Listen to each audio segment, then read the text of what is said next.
रवि लामिछानेको विषयलाई लिएर यति बेला सामाजिक सञ्जाल तातिरहेको छ। पहिला 23 गते आउँछ कि 24 गते आउँछ भनेर रासपाका समर्थकहरूले सरकारलाई प्रश्न तिर्स्याएका छन्।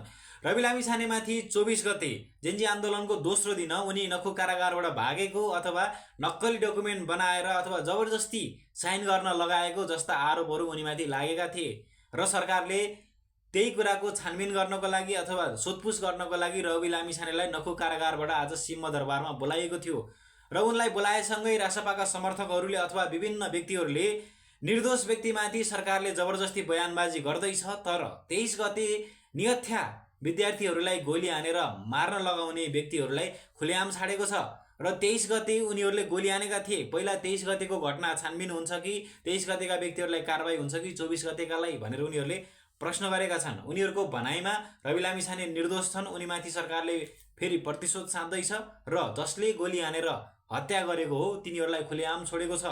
पहिला तिनीहरूलाई कारबाही गर भनेर दबाब दिन थालिसकेका छन्।